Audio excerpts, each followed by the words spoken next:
कि बारात की विदाई हो गई है। राजा जनक जी भी राजा दशरथ जी के साथ में बारात का साथ देने के लिए, छोड़ने के लिए, विदा करने के लिए चल रहे हैं। दूरी बहुत हो गई है। राजा दशरथ जी राजा जनक जी से निवेदन कर रहे हैं कि आप लौट जाइए, परेशान मत होइए। लेकिन दोनों समधियों में कितनी प्रीति है, कितना प्रेम है कि जो बखान करने से भी नहीं बनता है। कि एक चौपाई में पढ़ता हूं इस बात का दर्शन कराते हुए।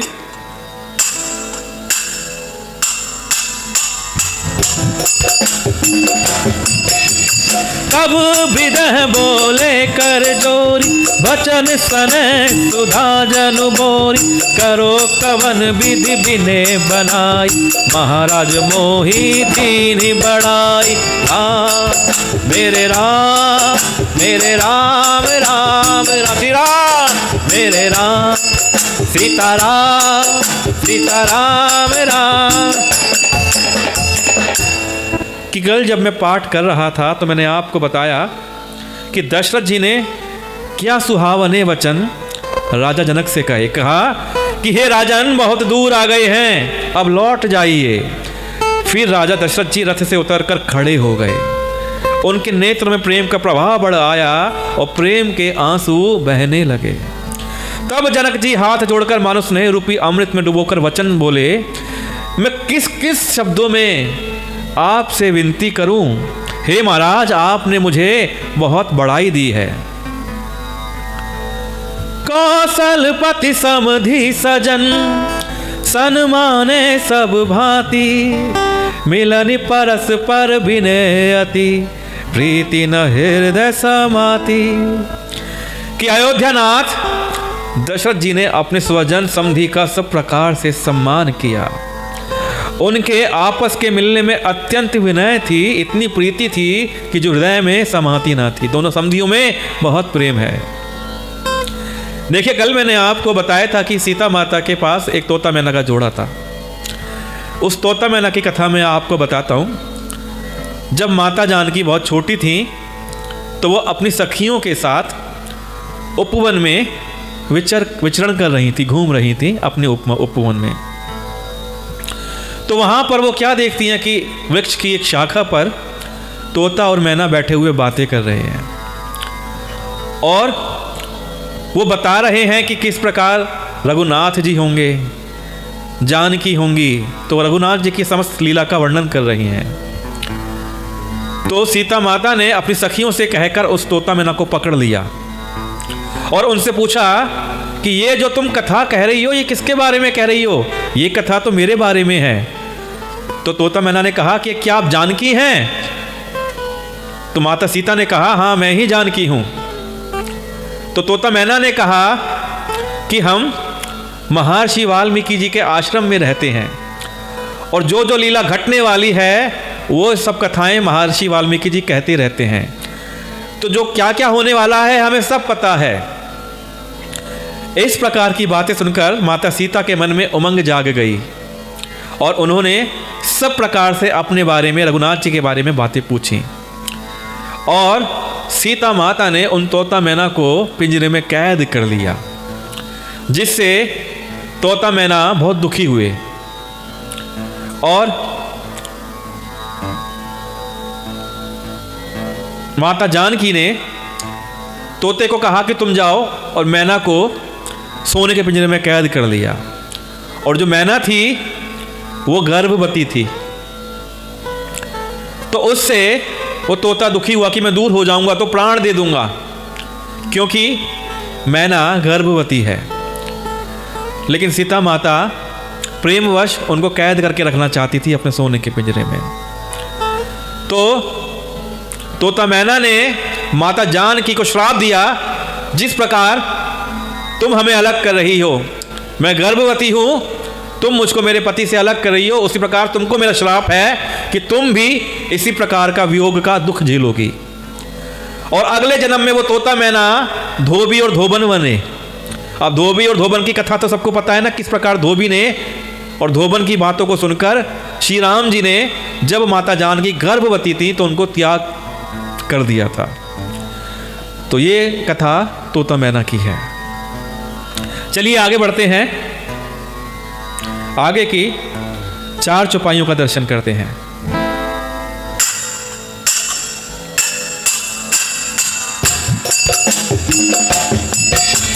मुनि मंडली जनक सिरुनाम, आशीर्वाद सबहि सन पावा। सादर पुनि भेंटे जमाता, रूप सेल गुण निधि सब भाता। जोरी पंखा रूपानि सुहाय, बोले बचन प्रेम जनु जाय। राम करो के ही भांति प्रशंसा, मुनि महेश मन मानस हंसा। करहि जोग जोगी जेहि लागी, कोहु मोहु ममता मधु त्यागी। व्यापक ब्रह्म अलखु अविनाशी, चिदानंदो निर्गुण गुण राशि। मन समेत जेहि जान न मानी, तर्कि न सकहि सकल अनुमान। महिमा निगम नेति कहि कहि, ज्योति हूँ काल एक रस राई। राम मेरे राम, मेरे राम राम राम। सीताराम सीताराम सीताराम राम।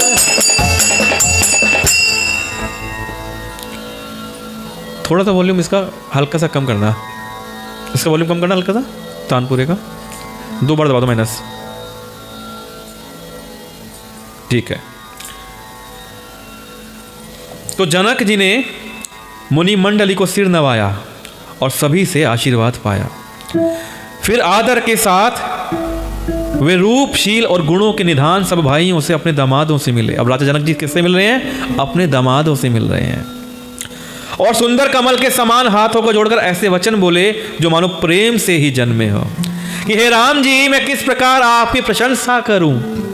आप मुनियों और महादेव जी के मन रूपी मान सरोवर के हंस हैं। योगी लोग जिनके लिए क्रोध मोह ममता और मद को त्याग कर योग साधन करते हैं, जो सर्वव्यापक ब्रह्म अव्यक्त अविनाशी चिदानंद निर्गुण और गुणों की राशि, वो आप हैं। जिनको मन सहित वाणी नहीं जानती और जिनका सब अनुमान ही करते हैं, कोई तर्कना नहीं कर सकते, जिनकी महिमा को वेद नेति कहकर वर्णन करता है, और जो तीनों कालों में एक रस रहते हैं, हे प्रभु राम, वो आप हैं। नयन विषय मोह कहूँ भायऊ, सो समस्त सुख मूल। सबई लाभ जग जीव कहे भय, ईसु अनुकूल। कि ये ही समस्त सुखों के मूल और मेरे नेत्रों के विषय हुए। ईश्वर के अनुकूल होने पर जगत में जीव को सब लाभ ही लाभ है। आइए अगली 4 चौपाइयों को फिर से दर्शन करते हैं।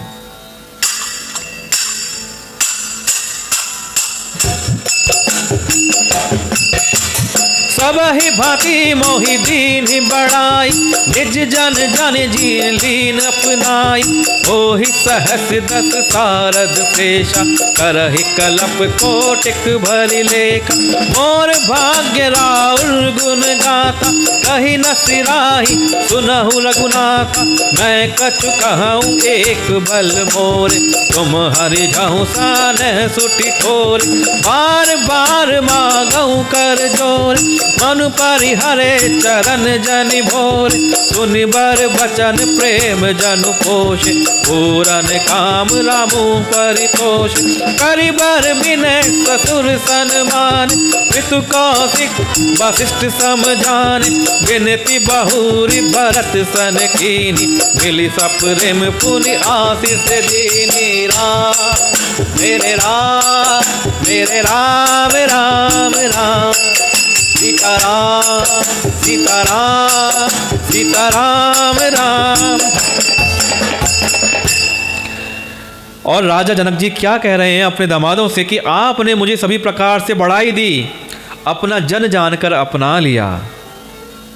यदि 10,000 सरस्वती और शेष भी हों तो करोड़ों कल्पों तक, युगों तक आपकी गणना करते रहेंगे। तो मैं भी हे रघुनाथ जी, ये तो भी हे रघुनाथ जी सुनिए, मेरे सौभाग्य और आपके गुणों की कथा कहकर समाप्त नहीं की जा सकती। मैं जो कुछ कह रहा हूं वह अपने इस एक ही बल पर कि आप अत्यंत थोड़े प्रेम से प्रसन्न हो जाते हैं। मैं बार बार हाथ जोड़कर यह मांगता हूं कि मेरा मन भूल कर भी आपके चरणों को ना छोड़े। जनक जी के श्रेष्ठ वचनों को सुनकर जो मानो प्रेम से पुष्ट किए हुए थे, जिनमें प्रेम भरा हुआ था, पूर्ण काम श्री रामचंद्र जी संतुष्ट हुए और उन्होंने सुंदर विनती करके पिता दशरथ जी, गुरु विश्वामित्र जी और कुल गुरु वशिष्ठ जी के समान जानकर ससुर जनक जी का सम्मान किया। जनक जी हैं एक जो झुके जा रहे हैं और राम जी हैं जो उनके पिता और गुरुओं के समान सम्मान कर रहे हैं। फिर जनक जी ने भरत जी से विनती करी और प्रेम के साथ मिलकर फिर उन्हें आशीर्वाद दिया। मिले लखन रिपुसूदन ही दीनी आशीष महेश, भय परस पर प्रेम बस फिर ना वही शीस। और फिर राजा ने लक्ष्मण जी और शत्रुघ्न जी से मिलकर उन्हें आशीर्वाद दिया। वे परस्पर प्रेम के वश होकर बार बार आपस में सिर नवाने लगे कि बार बार करी विनय बढ़ाई, रघुपति चले संग सब भाई, जनक गहे कौशिक पद जाई, चरण रेणु सिर नयन लाई। जनक जी की बार बार विनती और बड़ाई करके श्री रघुनाथ जी सब भाइयों के साथ चले। जनक जी ने जाकर विश्वामित्र जी के चरण पकड़ लिए और उनके चरणों की रज को सिर और नेत्रों में लगाया। और फिर क्या कहते हैं,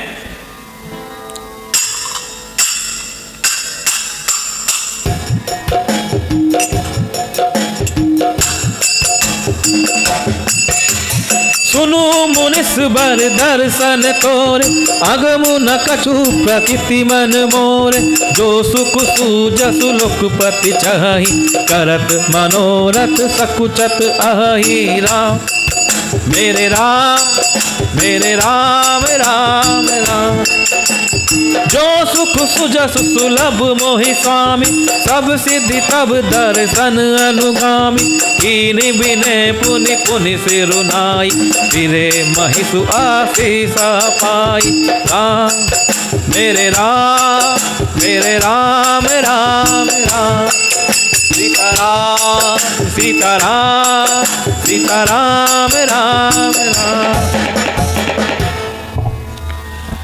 कि हे मुनीश्वर सुनिए, आपके सुंदर दर्शन से कुछ भी दुर्लभ नहीं है। मेरे मन में ऐसा विश्वास है, जो सुख और सुयश लोकपाल चाहते हैं, परंतु असंभव समझकर जिसका मनोरथ करते हुए सकुचाते हैं, हे स्वामी वही सुख और सुयश मुझे सुलभ हो गया। किसको देखकर? यह बात राजा जनक जी गुरु विश्वामित्र जी से कह रहे हैं कि सारी सिद्धियां आपके दर्शनों की अनुगामिनी अर्थात पीछे पीछे चलने वाली हैं। इस प्रकार बार बार विनती की और सिर नवाकर तथा उनसे आशीर्वाद पाकर राजा जनक लौटे। चली बारात निशान बजाई, मुदित छोट बड़ सब समुदाय, राम ही निरखी ग्राम नर नारी, पाई नयन फल होहि सुखारी। डंका बजाकर बारात चली, छोटे बड़े सभी समुदाय प्रसन्न हैं। अब रास्ते में जो गांव पड़ रहे हैं, उन गांवों के स्त्री पुरुष श्री रामचंद्र जी को देखकर नेत्रों का फल पाकर सुखी हो रहे हैं। बोले सियापति रामचंद्र की जय हो। बीच बीच बरबास करी, मग लोगन सुख देत, अवध समीप पुनित दिन, पहुंची आई जनेत। अब बारात बीच बीच में रास्ते में रुक रही है। अब जहां जहां रुक रही है वहां मुकाम बन जाता है, वहां पे ठहराव हो जाता है। जो मार के लोग हैं उनको सुख मिल रहा है कि बारात पवित्र दिन में अयोध्यापुरी के समीप आ पहुंची है। अब आइए अगली 4 चौपाइयों का दर्शन करते हैं।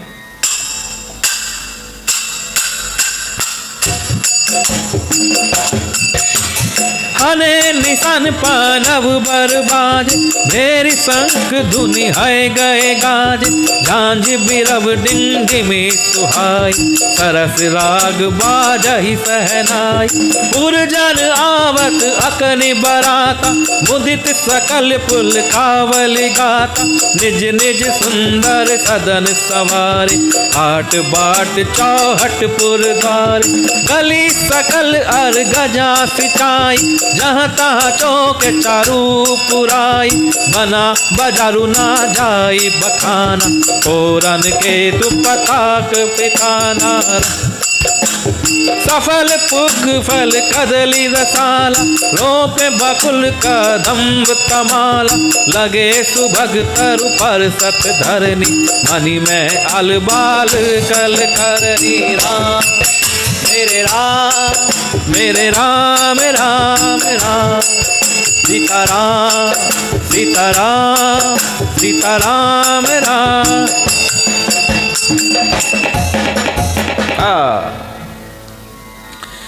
कि नगाड़ों पर चोटें पड़ने लगी, सुंदर ढोल बजने लगे, भेरी और शंख की बड़ी आवाज हो रही है, हाथी घोड़े गरज रहे हैं, विशेष शब्द करने वाली झांझें, सुहावनी डफलियां तथा रसीले राग से शहनाइयां बज रही हैं।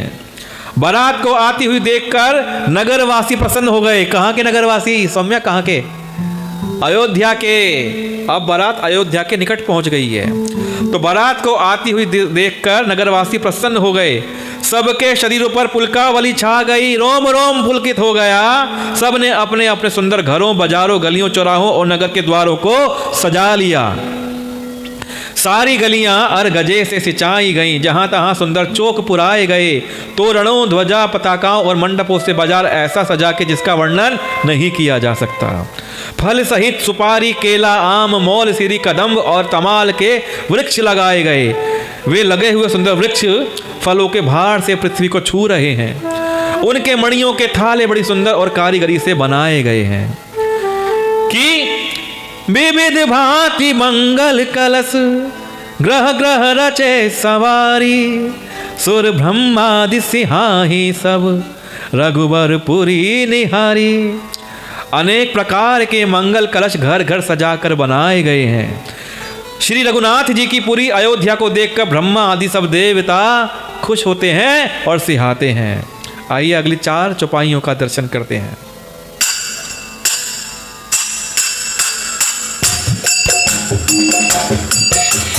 भूप भवन तेहि अवसर सोहा, रचना देखी मदन मनु मोहा। मंगल सगुन मनोहर छाई, रिद्धि सिद्धि सुख संपदा सुहाई। जनु उठा सब सहज सुहाय, तनु धरि धरि दशरथ ग्रह छाय। देखन हेतु राम बैदेहि, कहु लाल सा होहि न केहि। जूथ जूथ मिल चली सुहासिन, निज छवि निधि रही मदन बिलासिन। सकल सुमंगल सजय आरती, गावहि जनु बहु बेश भारती। भूपति भवन कोलाहल होय, जाई न बरन समौ सुख सोय।